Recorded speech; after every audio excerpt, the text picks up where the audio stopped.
y'all for being here. My name is Joe Bryant. I own a site called footballguys.com, and I want to say I don't know if there's a more fun community in almost anything online than fantasy football. Y'all should be proud of yourselves for what you built and who you are. And this is a fun community. I'm biased, admittedly, but that's how I feel about it. I want to try this real quick here today. What I want to do and bring value for y'all is we are constantly asked, how do you get started? How do you get started in this business? How do you become a content creator? How do you move? How do you operate? We've done this for a while. I've done this since 2000, so this is 25 years of me doing this. So I won't say that I'm especially good at it, but I've had a lot of time doing it and I've had experience in it, so I think we can bring that to share. What I'll do for a minute, I want to talk for a bit, and then I've got two of our best guys over here, Jeff and Hutch, to bring them up, who they have actually lived this out in the last few years, and I know they've got good stuff to talk about. Then we'll do some Q&A, and then we'll wrap it up. Sound good? All right, let me ask the audience here. So we get a chance, get a feel for who we've got here. Is anybody here currently creating content for fantasy football? All right, so, right? How are you doing written content? All right, who's doing audio like podcasts? All right, anybody doing video? Okay. Here's the thing: if you guys have not done content, you need to be finding the people that raise their hands and are doing content and get to know them. Okay. This may be the most important thing that I'll say the whole time. Is this is a community. You have to get past this idea that you're competing against others. In the big picture, yeah, maybe you are. Maybe this side is competing against that side. Jeff, Hutch, and I are competing against tons of people in here as well with our sides. But you have to look at it in a different way, and that we're all in this together. It is a big pie of consumers out there for fantasy football content. There's enough to go around, I promise you. And so if you can look at it from that lens of it's not just me trying to be better than this person, it's like me trying to be as good as I can be, and then you actually get to the point where that person can also help you get there. Everybody that's done this for anything, any more than a minute, has had somebody else help them. Probably somebody else helping them a lot. So make those connections, get to know people in events like this. You've already got a head start by just being here. Meeting people, running into people, making connections, lean on that, and continue to go to that. It's not a zero-sum game. Does that make sense?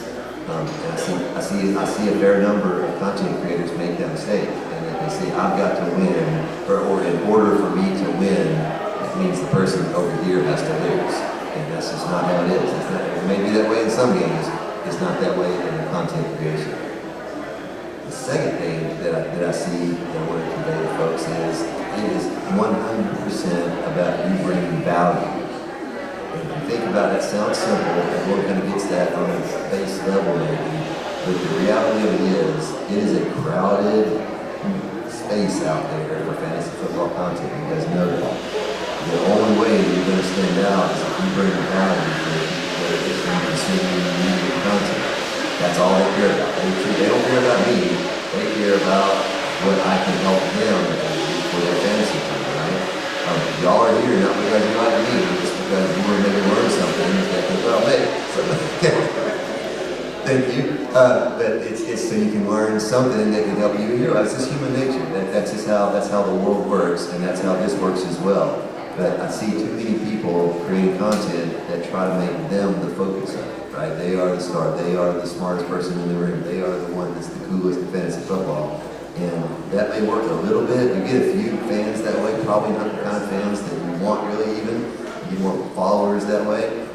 The way to succeed, I'm convinced, is you're bringing value. You're giving that person something that they can use going forward. Does that make sense? The last one I'll say is increase awareness. You have to have self-awareness. When I say bring value, and it's not about you, point number 3 will back that up a little bit. It's a little about you, and that you need to understand your strengths. Okay? Everyone here, I'm sure, is probably better at one thing than another. I mean, obviously they are. You may be really strong at writing, but you don't like audio. You may be great at audio, but you don't like video. You may be great at video, but you don't like writing. It's any one of those things.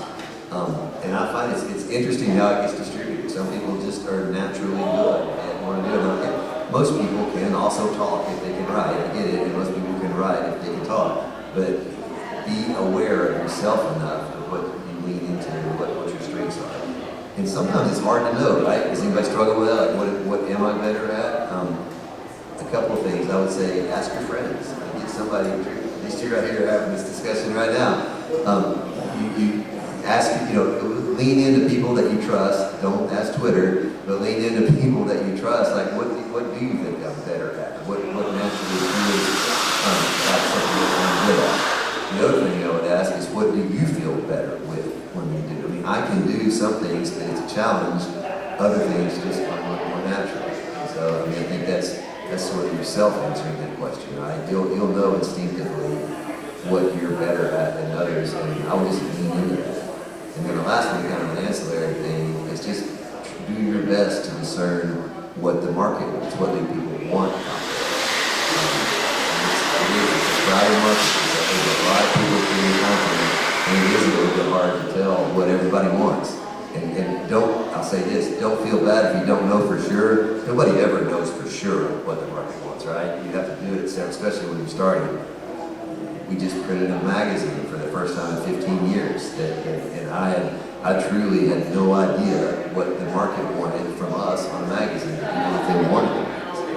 And so some of it is a shot in the dark. You just don't know. You're going to have to throw out a guess and do your best there, but spend some time thinking about that.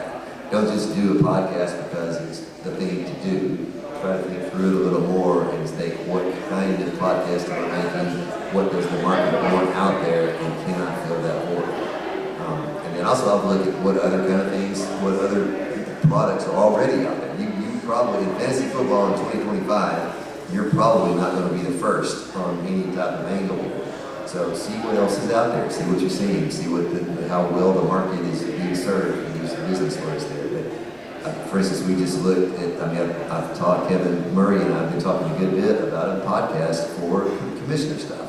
And there's not a ton of those out there. Scott and Ryan do a great one on Commission Possible, and there's a couple other ones, but it's not like there's 30 out there. So that is a little bit of determining what we decide to do based on what's out there. Does that make sense?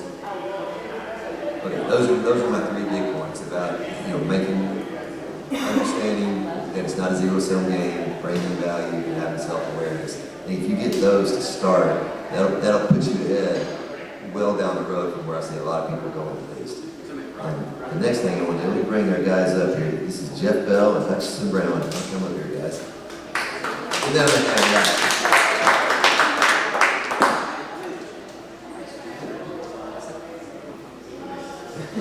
Hutch just jumps up here. And I love both of these guys, and they're a great example, I think, of how they've lived it. Andy Behrens one time told me, he said, Joe, you should give your talk on how to get started in fantasy football and say what you really need to do is invent a time machine and go back to 1998 when there was only 12 people doing content. And there's some truth in that. I had an easier time starting and when I did than y'all will today, just because it's simply more crowded today than it was then. These 2 guys have done a fantastic job, and they're 2 of our best folks. Jeff does primarily, I tricked Jeff. Jeff came in doing just Dynasty content, and then now we've got him doing about every kind of content. We're going to spring IDP on you next. We haven't told you that, Jeff. Yeah, right. But Jeff has done a tremendous amount of other things. Hutchinson, I first met Hutch here at this conference 4 to 5 years ago, I guess, and just he at that time Hutch is young now. He was really young back then, and Hutch has been such an example, I think, of a lot of times there's a little bit of novelty maybe of why somebody would pay attention to. 5 years ago, when Hutch was 14, that was a novel thing, being that young of a content creator. Well, now he's not quite, it's not crazy that he's a 19-year-old content creator. What he has done, though, over the last 5 years is consistently put in the work to do great work, and that is his draw. He might have got his foot in the door because he was so young. That's fine. That wears off. that's like a really great looking guy or girl that goes so far, and eventually you have to have a good personality, right? Well, Hutch has done that by, he got his foot in the door by getting noticed, and then he kept people engaged by doing great content for the last 5 years. So good for you guys. And then we had scheduled our friend Joey Wright, and we all know Joey. Joey gave me a predetermined press release to read in his absence. Shocker to no one. Here it is. Joey Wright sadly had to return to attend to a family matter. He wants you all to know he would have loved to have been on this panel for a record-time second year in a row, but he needed to keep his sterling reputation as a great husband and father, as well as inspirational leader in the fantasy community. Jeff Bell and Hutchison Brown are fine examples of how to not only get started in this industry, but to do it with class, focus, and humor, especially in the case of Jeff, who is without a doubt the funniest member on staff at Football Guys. The inside joke to that is Jeff was on this panel last year. For y'all to know Joey is a funny guy. Joey thinks he's a really funny guy. And Jeff stole the show by getting 3 or 4 big laughs where Joey's jokes just were falling flat. And Joey acts like it's not a big deal, but he brings it up about every 3 days. Jeff put a mortal wound in him that I'm not sure how we're going to recover from. That's where it is. So if you guys see Joey, please tell me you wish to get him in here because you knew he would be so funny. All right. We've got a couple questions to ask these guys. And we'll keep it super formal. Y'all jump out if you've got a question as they're answering something and want to ask, don't hesitate to jump in. The question I ask is if one of your close friends or close / someone you cared about asked you, what should I focus on if I wanted to get started in the fantasy football industry? What would you tell them?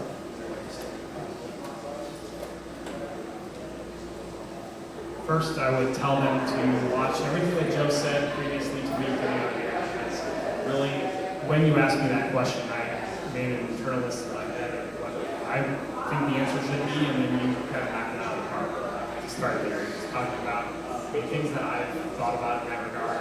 One of the biggest things is finding your network and finding your friends and building that. I think when you come here, you see groups of people walking around with their friends that are talking almost every single day and then see each other once per year. So find those people for you. I think it's really key. Do what you love, Joe. You kind of touched on that. Do what you're good at. Do what you love. Find that kind of middle ground there.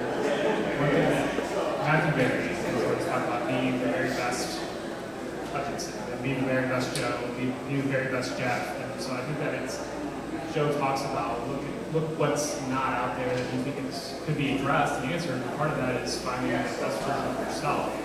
Well, you might be able to create some internal measuring that you might want to do against like a Hutch. Like I look up to Hutch, I want to be like Hutch. What did Hutch do to get there? You ultimately need to just find what is best for you. And that's the bottom line. Yeah, I completely agree with these two said, and something Jeff slowly started to touch on is the community aspect. I think something that, I think you can hear me better now. Something that that's happened with Twitter a lot, because all the sports heads are kind of on Twitter, right? And you've seen over the last few years, as Elon Musk has taken over Twitter, the algorithm has gotten a bit weird. Like, I'm sure you guys have noticed, the For You page is not your For You page anymore. It's all random stuff, and sometimes you see stuff you like, sometimes you don't. And it's really severely cut engagement with Twitter. You notice that comment sections aren't as filled, you notice conversations aren't as happening as much. And I feel like that to get started in the industry, I think something that really helped me is getting connected with people, engaging with people, starting conversations. Like you never know, like if you get someone's comment section, start saying some stuff, start talking with somebody, you have a really good conversation with them, maybe they look at you and say, hey, like I got an open spot for a writing position, I'd love to hire you. Or hey, like you have a really good conversation, let's get you on the show. I mean, like Joe mentioned it, I met him at the Expo when I was like 15, the first time I came here. We had a great conversation, he had seen me a little bit on Twitter and stuff, and that's how I got my job as a writer. And that small conversation completely changed my journey in this fanciful world in such a good way. So what I'm trying to tell you guys is Twitter is starting to get less engaging as an app because of the algorithm, because of the way things work right now. But push that engagement, push those conversations with people, because you never know what those small conversations could really do for you. I think it's really, really important to engage in those conversations so they can build something real. 100%. It's funny, some fantasy football or fantasy sports writing is no different really than anything you're trying to get into. It's about connections and people you know. You're going to bump into people. Kevin and I were talking earlier today, half the people that we've hired over the years are just someone that I knew. I mean, they came on my radar, or someone that Jeff, we were looking for a spot, and Jeff says, hey, I love this person here, you need to give them a look. Or I'll just say, hey, I know this, I've got a friend that does this. It's really the same way most jobs are filled, right? It's filled with somebody that somebody knows. The other way you do it is a standard job application thing. Well, that happens sometimes, but usually that comes after we've exhausted the people that we know or that we have on our radar. I would say something new on how to get started. It's important to know, I think, what you want to do in fantasy sports. Now, like Jeff is a full-time CPA, and he has a very busy job. He's a full-time dad and a full-time husband, so he's got a ton of other obligations that he has to do. Success for Jeff is not working 70 hours a week in fantasy sports, that's just not what he's trying to do. Hutch is a full-time student and has another full-time job over here. Now his may wind up being full-time fantasy sports eventually one day, but who's to say? Some people may go in, but that's exactly what they want to do is full-time, do this, nothing but this. Others will be like, hey, I love my regular job that I've got. I'd like to do, I'd like to make a few $1,000s a year writing content for fantasy sports, and that's fantastic too. But what you struggle with is if you don't go in kind of knowing what it is you're trying to do. Does that make sense? If you're just kind of like, let me just see how it goes, well then you really don't have any window or lens to make decisions with. You have an opportunity that comes up and you don't really know if that puts you further or away, closer or away from the goal you're trying to make. So go in understanding what success looks like. And I would say success is, I think success is not how many followers you have on Twitter for almost anyone. Success is doing what you wanted to do. Does that make sense? So if you're going out there and saying, hey, I would just like to be well respected in this community, make a few $1,000s a year writing content, make friends, and have this be a side gig that actually makes a little bit of money for me in your passion hobby, that's fantastic. And I would say that's what it is for the majority of people, right? That's our industry. I mean, everyone sees, Matthew Berry or Phil Yates or Stefania Bell or these, top, big name people. That's not most of us, right? It's a lot easier and a lot more achievable to do something that works more in what you're looking for. Okay, let me ask you the second question. Now, this one is kind of connected to the first there, as Hutch talked, but I'm a big believer that social media is your resume. Anytime we go to hire someone, really the first thing I'll do is I'll go to their social media profiles and see how they've interacted in the past when they've not yet been a part of Football Guys. So I would ask you two guys, what have y'all seen as maybe some tips or insights? It's a little bit what you're saying, Hutch, but maybe expound on that. But what have y'all seen as things that help you on social media? Yeah, so something I've seen, and this is, because we all try to be good people, we all try to be great people, we all make mistakes. We all mess up, we all screw up, we all say things that we don't mean or say things that just aren't right, right? I've done it, everyone who's done it. And as you slowly start to get more in the industry and you get a little more eyes on you, when you make a mistake, people see that. And like Joe said, a lot of companies, when they're trying to hire you, they'll look through your social media. And it's something I've had to learn over the years in the industry, is that when you make a mistake, you just have to be transparent and honest and just be upfront and say, I'm sorry. Like, I see so many times people make a small situation 10 times worse because they double down or they get really defensive, they go through the comment section and they go crazy, and it just becomes an entire mess. And instead of coming up front and just apologizing and ending that situation right there, and it's just, it really hurts me to see. There's good people out there that have ruined their reputation because of one big mistake where they just went so defensive, so hard in the wrong direction, and they just like right now. And I've had a few situations where I've said stuff that was like, crap, I really screwed up there, or crap, that's not the way I portrayed that, that's not the way I try to portray myself. And coming up front and just apologizing and being straight up with people and saying, I'm sorry, it's going to get you so much better reply, and it's going to be growth for you as a person, rather than being so defensive and attacking towards others when they come at you. So if you see, and that, like, if you see trolls in your comments, whatever, they're trolls, they're new. But if there's people that you trust or people that have like some growth in this issue, that you feel a lot of comments, people coming after you about something, look in the mirror and say, where did I mess up here? And apologize. And you're gonna get a lot better results than you get really defensive.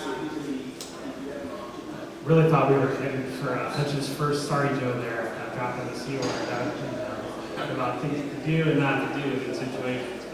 But for me, I've really kind of thought about really 4 kind of main things that I think, and I'm a dad, and so I say cheesy things to my kids and all that. And one of the things I catch myself saying to my kids all the time, and I think applies to social media, is it's a tool, not a toy. And when like, I'm working on a project with my kids, if we're working with tools, I say it's a tool, not a toy, because I don't want my daughter picking up a hammer and hitting her sister with a hammer. If we're playing with some toys, then something else could go there. But it's a tool, and utilize it for what you need to use it for. So, and that feeds into the second thought I kind of have with it is use it or it will use you. And I think and by that I mean be cognizant of how you're using it. Be cognizant of see how many times people get lost at rabbit holes or whatever else it might be, or when you're starting out in the industry and you're starting to get Twitter followers or social media followers, you're starting to get that hits dopamine in your brain of, hey, I got likes on this post, or hey, this person followed me, those types of things.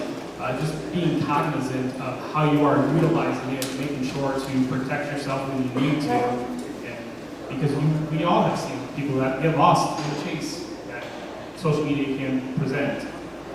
Another thing I think is first and last impressions, and every time that you tweet something could be the first time that person has run across you, and that is their first impression. That's really hard to get out of that. Or it could be the last impression for their day. Maybe they're getting ready for bed, something like that. They're ready to put their phone down. They're out, open up Twitter real quick, and they see whatever it might be. The last impression they're leaving that day with, it sets up where they're going to go in their directions. And I think that I'm the type that I like to close my day with something positive. But if you're putting something negative, you never know where that direction could go there.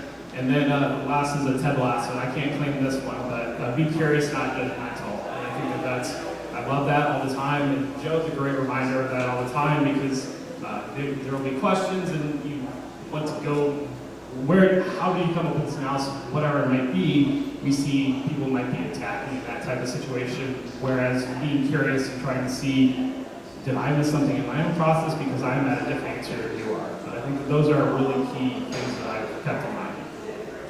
Those are great. A couple where even just simpler than that, practical things I always tell folks is like use your real name.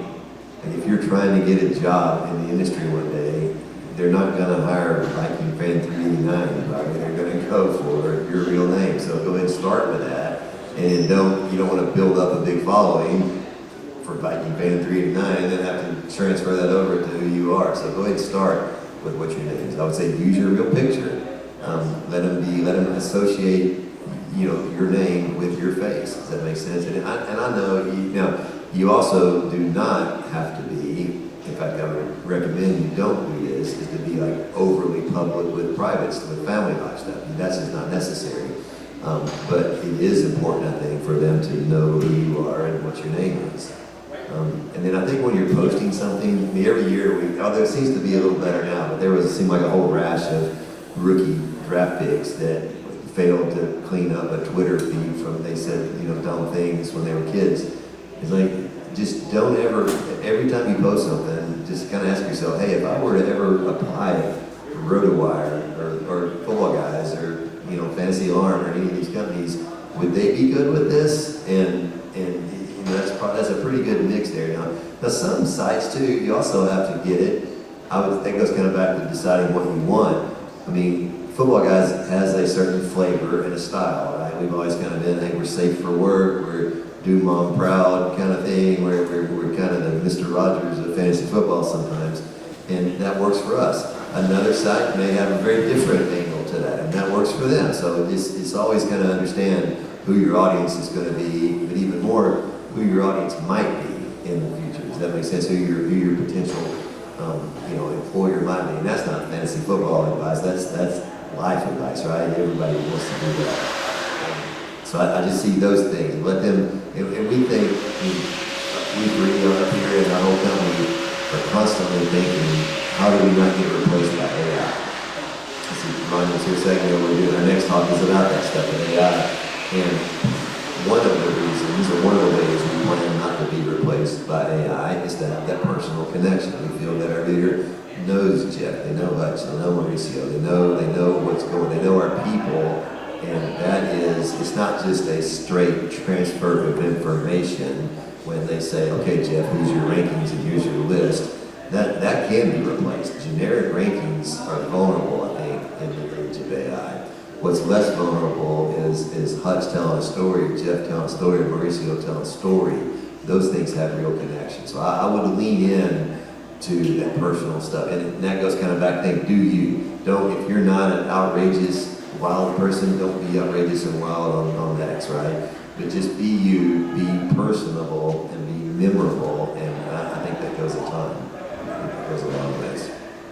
All right, last one, this is a little bit social media, but maybe other stuff too.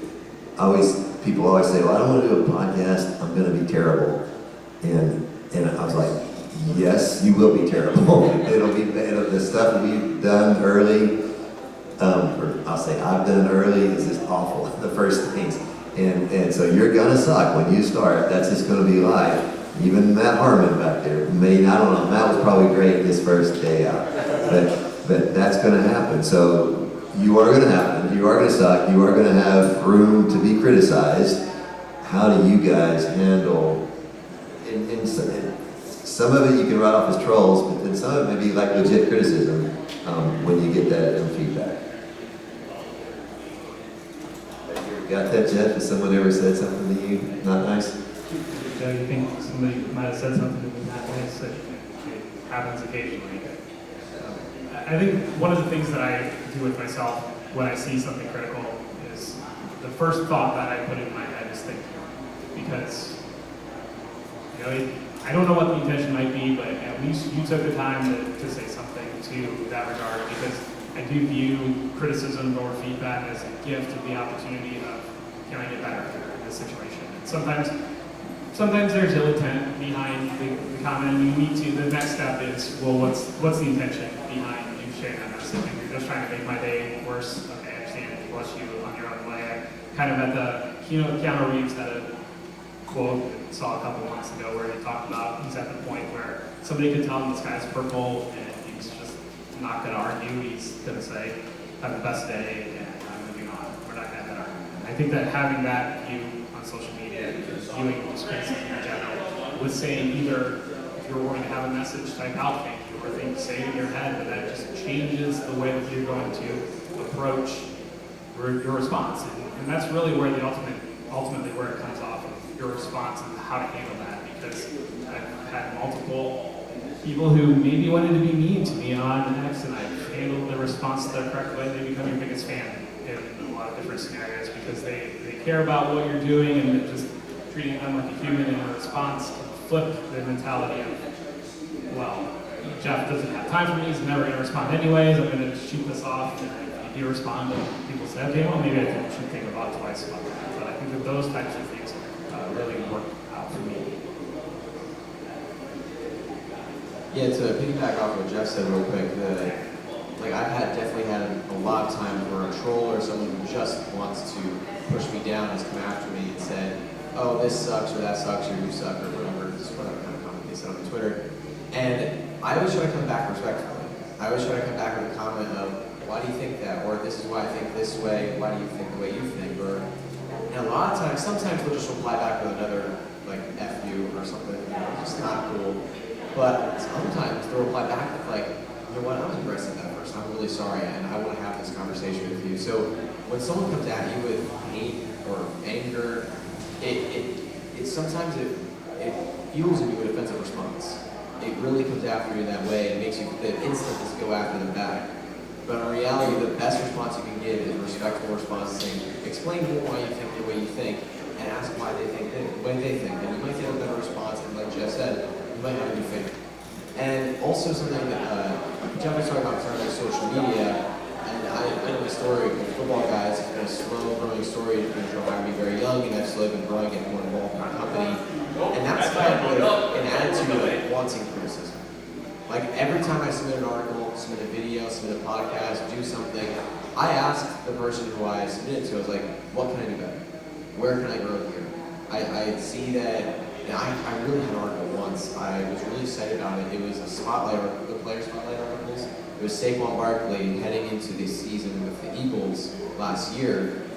And I wrote it, I felt good about it, and I think there were probably some like things I did that were wrong compared to what they wanted. It wasn't that article was bad, but it was like compared to what they wanted for the actual spotlight, it wasn't that great. And they came back and just said, so whoever it was a couple people who came back and said, this just isn't what we're looking for with spotlights right now, and we cannot post this. And I could have been crushed in that moment. I could have been just like, wow, I could have just given up. I came back and said, why? I asked why did I go this way? And they came back at me and said all these things. I was like, you know what? Let's go. We're gonna work on that. And since then, I've become much more involved as a writer and football guys. I've gotten better in developing craft. So overall, my message is like not just be open to criticism, but in your company, wherever you're working for, go out, go after it.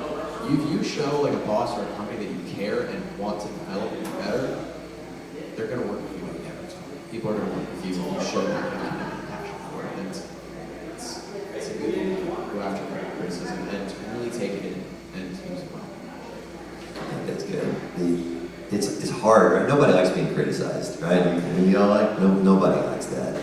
But I think if you can view it like Jeff said, is think of it as a gift, think of it as a data point, it's feedback. I mean, we were just, the good news, bad news, it doesn't get any easier. I mean, I'm old, I've done this a long time, and it still stings when I get it. I mean, I had one the other day, and there was a company making a presentation about a product, and they named several content sites that were like how their product worked as it related to these content sites. And they left football guys off the thing. And I'm going, wow. And I won't lie, I was like, it kind of hits you right here, but then it's also like, well, that's on me. That means we've got work to do. I've got to get back, we need to earn that spot. They didn't do it to be mean to me. They just literally didn't think we deserved to be on that spot. And that's their opinion. And their opinion has some value to it. So let me go at it, let's go to work on how we can fix that, right?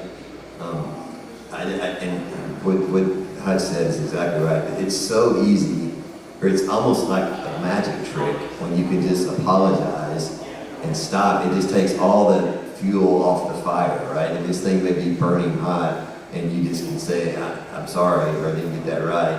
And they're looking like, what happened? Right? They're just, the other side just takes all the wind out of their sails.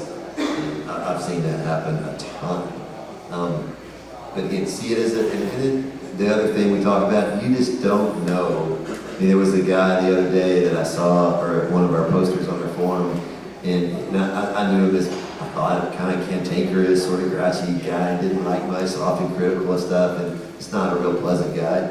And then I was scrolling back through, and I saw like a month ago, he's also asking on the forum, has anybody ever suffered a broken back before? He's on his pain medications, he's having all this trouble, he thinks his life may be changed over this. And I'm like, well, that makes a little more sense now. Here I was thinking this guy was just a grumpy guy. Well, it turns out he's dealing with a major injury, and so you just don't ever know. So don't take too much of that very seriously, any of the negative stuff too seriously. I get, when my I don't know if it's a good idea or not, but my real live email address is the reply to address on the daily email update that goes out to 700,000 people every day. So I get a lot of feedback. It's easy to reply back to Joe. And so I'll get some of the most awful, ugly stuff. You're so dumb, you don't know this. And I'll use, like I said, it's like, hey, sorry you feel that way. We do our best, we're trying here. And almost 99 out of 100 times, the response back is, oh man, I'm so sorry. I never thought there was another person on the other end of this email, or I had a problem last night or something, you know. So it's almost always, they just don't mean it. They come off way hotter than they really are almost every time. So don't put too much into that. The other thing it comes to, in this case, fantasy football, you're gonna miss a bunch, right? And if you think you're gonna get every call exactly right, yeah, I think the funniest site out there now, or funniest account, is the fantasy receipts guys that like to retweet, bad calls. And I had they hit me with something. In Jalen Hurts' rookie season, I think I posted something negative about Hurts, and then they waited 3 years later, and then they tweeted this, and I was like, dude, if you like that, you're gonna love my Russell Wilson and Denver stuff. I mean, we're gonna have fun here if that's what you're looking for. So you're just gonna be wrong, and accept that. Go in. I mean, think of it like a baseball, hitter. The best hitters in the league are going to be unsuccessful 65% of the time. So that's just how it's going to be. And the old adage in Tennessee, we have a thing. We said you don't have to outrun the bear. You just have to outrun your buddy. So it's like you just got to be more right than the other people playing in your league, and that's kind of how this works for us too. Okay, last thing I'll say. Here's how. And people say, how are you going to struggle? What are you going to do wrong? Things that I have consistently seen wrong with writing, a big one is it's too much fluff. They don't get to the point fast enough. Now there is, this day and age, a lot of long-time journalists will bemoan the short attention spans of readers today, and I'll say, it doesn't have to be a listicle. Not everything has to, I'm not saying abandon writing, but I'm saying get to the point, right? When you start an article, you have to understand that readers are very likely busy. They've got a zillion other things they might be reading or doing, so they don't have a lot of time for you to meander around. Now, if you're Bill Simmons, yeah, you can do that. If you're there's a handful of people that can do that, but for the most of us, we need to get right to the point. The other, I'm saying they use too many words, which is kind of the same thing. They're using too many words to say something that can be said in fewer words. I still see a little bit of poor grammar sometimes, because there's with this day and age with Grammarly and other stuff, there's zero reason to have a misspelled word or a grammar mistake in 2025. 1995, maybe, but in 2025, no. I see sometimes people they're too hot takey. It's just clearly they're going out for the outrage or going out something that's totally indefensible, but they're going to plant their flag on it. And the other is like too much drama. You'll see the biggest thing we'll look for, again, this is us, other sites may not mind this, but when I go to look at someone's social media, what they've done in the past, if they're constantly the person engaging arguments and creating drama and just drawing, and y'all know this, some people just have a magnet to them that they just draw. They'll say it's not their fault, but for some reason or another, it never happens to some people, and it always happens to some other people. So the people that the drama always happens around we'll usually just steer away from that site. That's just not something I'm looking for. Now, again, maybe some sites are, but I would say you don't have to engage and argue with every person on social media. Does that make sense? It seems obvious. And then the last one I would say, when you think about you have to weigh the criticism, right? If it's someone that you've never heard of, like you can't read that, they're coming at you. If you wouldn't take advice from that person, I'd consider very carefully how much criticism, how much weight you'll put on the criticism. Does that make sense? Now, on this other hand, if these two guys tell me something that's critical, I'm going to put a lot of weight on it, right? It's something that I trust. But for a random person that you don't even know, you're probably putting too much weight on it if you're putting any there. Does that make sense? All right, yeah, well, that's what I had for our stuff. I'd love to make this a Q&A and feedback or any comments. That doesn't even be a question maybe, but just anybody's questions first, I guess. If you've got a question or just a comment, y'all just shout them out. Go, Ronnie. What I was talking with Lex the other day, you usually have a very consistent good process for finding the right people to bring in. I'm talking about the far cutting it in, but if you could nail it down to like 2 or 3 key attributes, what is the key with you, Joe Bryan, football guys? Ronnie's asked what's the key, or what I look for in people, if there's an attribute that we look for in new staffers. This is a little bit probably not a good answer, because I will say, Ronnie, the best thing, everybody's got things, as I said earlier, things they do well. My superpower, if you want to call it that, is I'm just good at discerning who I think will be a good fit for us. But with that said, there are things I do look for, and it's that primarily is it someone we want to hang out with in person. And we have, I mean, that's rule number one, to be honest. And I hate to sound, that maybe that's judgy on my part, I don't know, but I've always looked at work as if you're going to do it, make it as good as it can be within your control. And the one thing I do have control as owning the company is I can pick who we work with, who I get to work with. Not Hutch and Jeff don't have that control, but I do, fortunately. So but then I also feel an obligation to Hutch and Jeff. I want to make sure whoever I'm asking them to work with is someone that is a good person. Sounds too weird, but I think there's something to that. Is this someone? Yeah, good vibe. It's a lot of vibes. Maybe this is this day of AI where which is Ronnie's specialty. But I do a lot of gut instinct stuff on good vibe stuff. But even that, it's like I really do put a ton of it on drama level. If they're constantly, and I would tell the same. This is it's almost like dating advice, right? If anybody still is dating here, but it's like and it's what you want. I personally don't like a lot of drama, so I'm looking for people that are low drama. The football knowledge, it's almost a given. Like when we look at someone, by the time they get to our radar, it's already understood that they know football and they're a good writer and they're a good communicator. But I would say a lot of it is this person a good hang? Is this person somebody you want to hang out with and be a part of? I want to add on that too. You talk about the advice that you were to give to a friend to get started.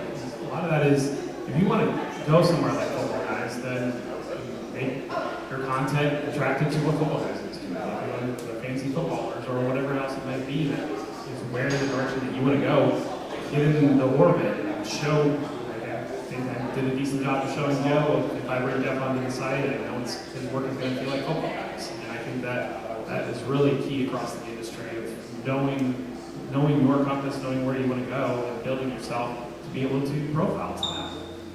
I would say too, right, one thing I look for is, this is the same, again, this kind of advice is almost universal, right? My daughter just got a new job working at a restaurant is in the kitchen, and I'm telling her, when someone says, I need this done, you're the first, I can do this. You may not be the greatest at it, but make yourself useful, right? Arnold Schwarzenegger talks about be useful.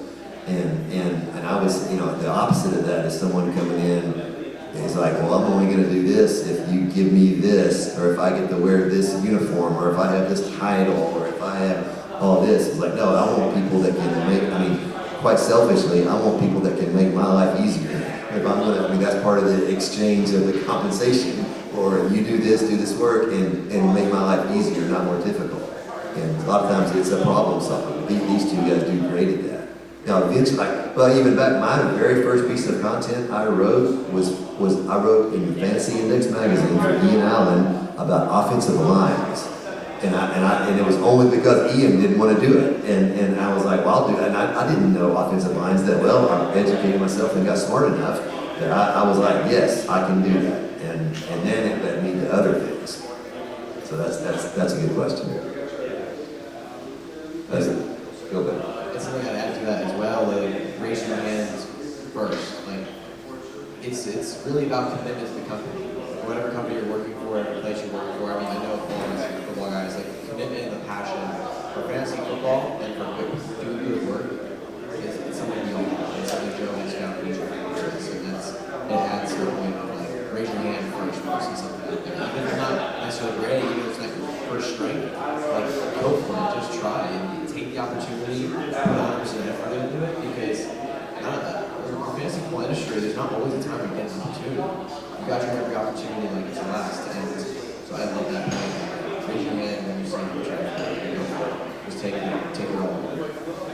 Is anybody here old enough to remember nobody's old enough to remember Lou Gehrig, I know, but this the Wally Pipp story and Lou Gehrig, Lou Gehrig played whatever he did, 3,000 games consecutively, but he only did it because the player before him was sick that day, and Gehrig steps in and never gives his job up for 20 years.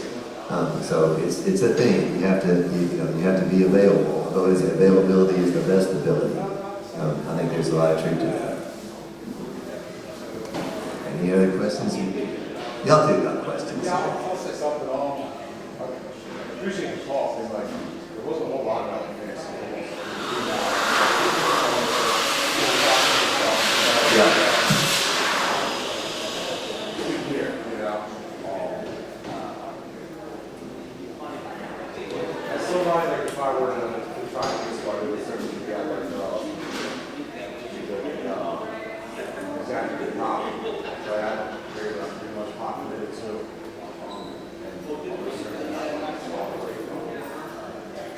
What are the odds of you getting any kind of ground footing without this?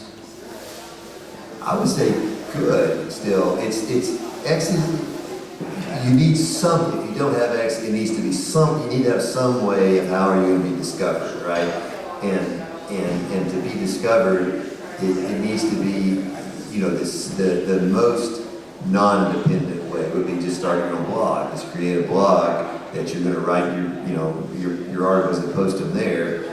That's hard to get discovered there. Although that's probably a great way to get started as far as getting the reps in. You can start there and you write, because it's hard to write. You're not writing articles on X. You're just making short stuff. And that's actually a really good point, because in a lot of ways, X is a terrible indicator of if someone can write or not. That X is great if you're really good at condensing stuff down into quick-witted, short blurbs. But it's awful when you write a 1,000-word article because you just don't have the opportunity, right? I would say there's an excellent chance of doing that. You can do it with, it doesn't, and I'd also say with X, and I don't know, there's different, some of the social media stuff can get political, but if you make your post X, then do Blue Sky, or do Instagram, or do, Facebook, or, on Facebook, funny enough, or LinkedIn. All these platforms that seem kind of old and dorky and not really for quote social media. But like LinkedIn now is super hot for content. You think of it as like job search stuff, but it's really like a more of a business like X. And so I would say that would be fine to do that. And it doesn't hurt. And also I would say with X, I know lots of people that they'll just like, I won't say hold their nose in post, but like they're just like, I'm not going to engage in the drama. I'm not going to engage in that. I'm just going. I'm going to use this free platform to share my thoughts.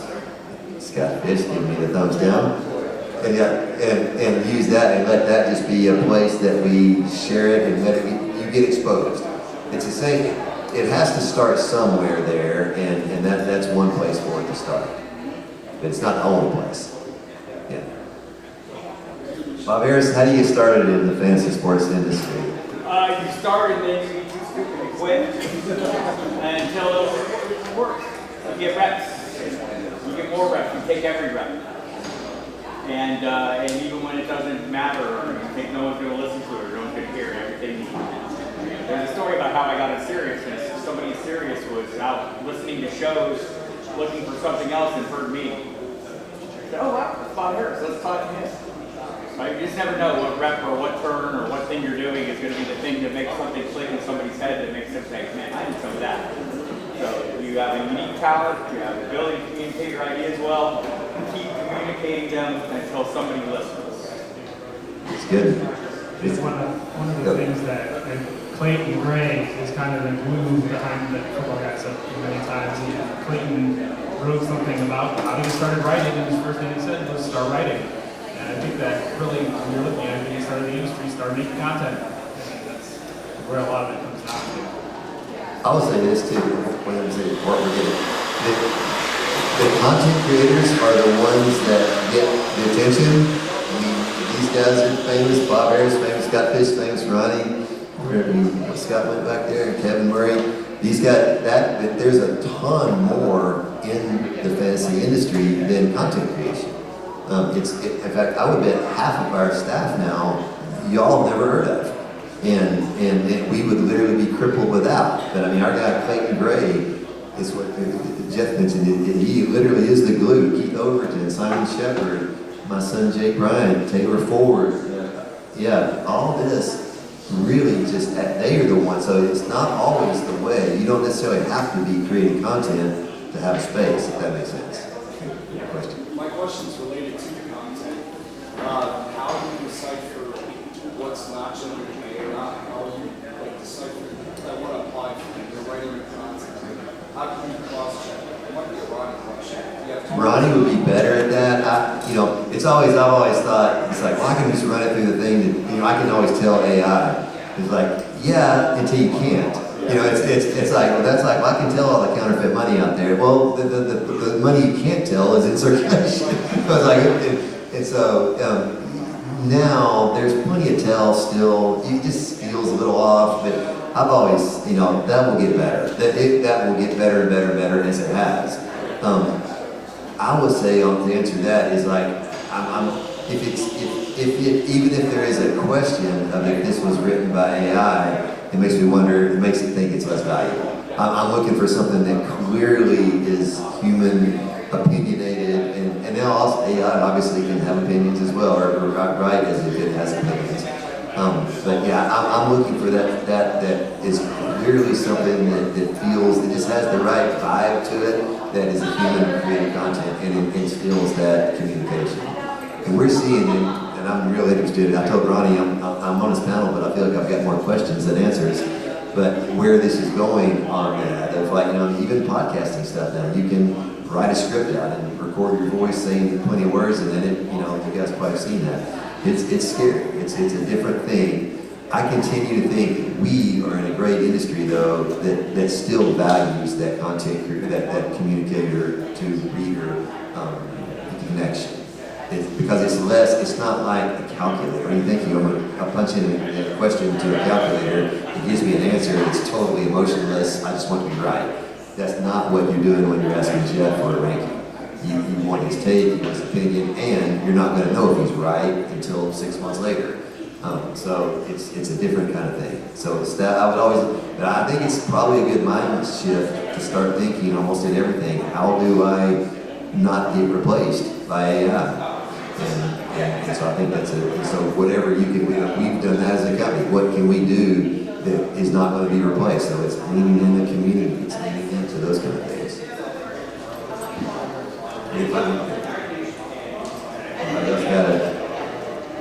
Scott Fish, how do you get started in fantasy sports? I guess for me, I started in a much earlier area, but you find a question out there that's not being answered. If there's something out there that you're interested in that nobody else is doing, do that. Specialize in that. Don't try to do something that a billion people are doing. If you can find a niche, you can get started, and then you can move on to other passions. And that's a good way to start to get noticed, because you'll be the guy that those podcasts want to have on, because that's your thing. That's what you're good at. But if it's a question or a product or something that you think that you love as a fantasy player and you don't see it anywhere, or you don't see it being done right out there, find that, work on that. Good answer. I can't stress enough this idea of not burning bridges. Oh, yeah. And it's, again, they joke about you being Mr. Rogers, but I can't tell you how many times I've had a good thing happen to me that I could have, that it could have been messed up if I had argued about it or tried to, like Bob Harris, he's pointing to himself. But I just see that all the time. It's just so much easier to maybe take a high road on something or let something go. I mean, we just had a thing a couple years ago that was an issue several years ago. We just let it go. It turns out that relationship turned into be incredibly beneficial for football guys a few years later because we kept that relationship intact, right? It's just so much easier to do it that way. And that, again, you're exactly right. This is more philosophical life advice than fantasy football stuff, but I think much of it applies the very same way. Yeah, that's the thing I'd ask Matt is like, you gotta think about this simply. If you're gonna be successful in the fantasy industry, people have to care about you and your content. If people don't care about the content you're making and care about you and what you're doing, you're not gonna go anywhere. And if you are constantly burning bridges, getting these bites and exiling people from you, you are just losing yourself.